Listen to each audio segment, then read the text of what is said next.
warahmatullahi wabarakatuh. Salam, Om Swastiastu, Namo Buddhaya, salam kebajikan. Perkenalkan, nama saya Imam Rusdi Hidayat, bisa dipanggil Imam atau Rusdi.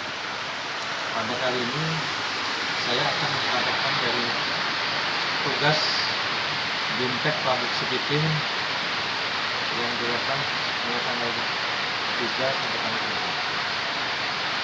Saya akan mengambil tema tentang hikmah kehidupan kita sehari-hari atau kita sehari-hari. Saya bermula diawali dengan ketika kita bangun tidur sebagaimana umat muslim, maka kita lakukan yaitu berdoa dengan mengucapkan syukur bahwa kita masih diberi nikmat sehat, umur panjang, barokah, sehingga bisa melakukan aktivitas sehari-hari. Setelah bangun, kami melakukan sholat subuh berjamaah, baik itu di masjid terdekat atau di keluarga. Ini untuk menerapkan pada generasi di bawah kita, generasi penerus, bahwa kita sebagai manusia harus bisa bersyukur agar kita mendapat kebahagiaan dan di dalam badan itu ada kenikmatan. Karena sesuai dengan doa umat muslim, yaitu Allahumma rabbana atina fid dunya hasanah wa fil akhirati hasanah wa qina adzabannar. Ya Tuhan, selamatlah kami, barakallah kami baik di dunia maupun di akhirat. Nah, setelah sholat subuh kami juga melakukan yaitu membaca Al-Quran minimal 3 ayat sehari, sehingga kita dapat mengingat bahwa dari firman Allah Tuhan ini terbentuklah dunia ini, alam semesta ini, sehingga kita tetap bisa bersyukur, tetap bisa berlindung dan berdoa kepada Allah. Sesuai aktivitas sholat subuh membaca Al-Quran, maka kita lanjutkan untuk persiapan bagi kita melakukan aktivitas sehari-hari. Bagi orang dewasa maka akan bekerja ke kantor, bagi anak-anak mungkin persiapan sekolah, bagi ibu-ibu mengantarkan sekolah dan belanja untuk persiapan masakan di rumah.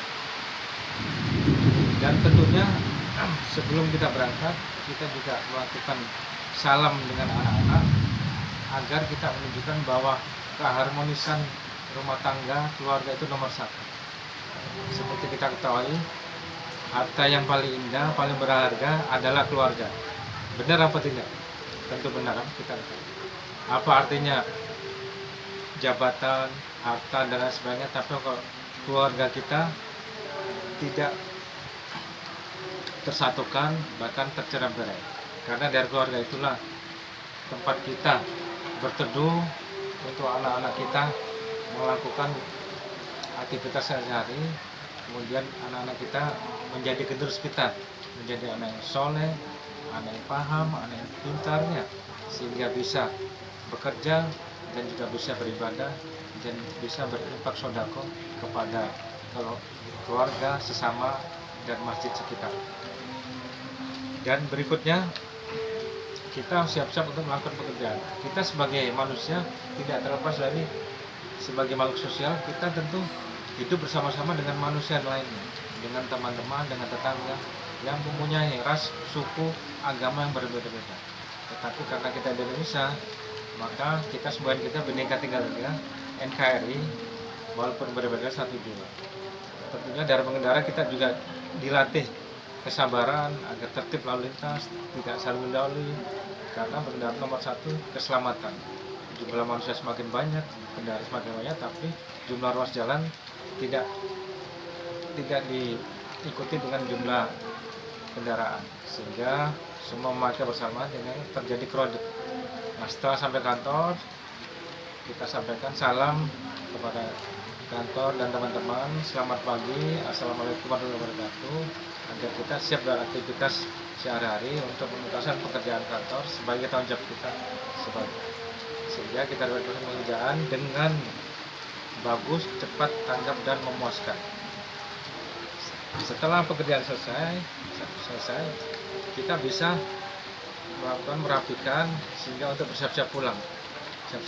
Kita juga memakai ruas jalan yang sama, dan kita akan menemui berbagai macam aktivitas manusia. Kita bisa bersyukur karena dengan kita bisa melihat nasib kita lebih beruntung dari teman-teman warga yang lain, karena masih ada ekonomi di bawah kita, kemudian pengetahuannya di bawah kita masih bisa bersyukur. Dan sampai di rumah kita ucapkan salam kepada anak-anak kita bahwa kita selesai menunaikan ibadah pekerjaan. Jadi pekerjaan itu walaupun dunia kita niati karena Allah merupakan ibadah. Jadi inti dari sini adalah ibadah.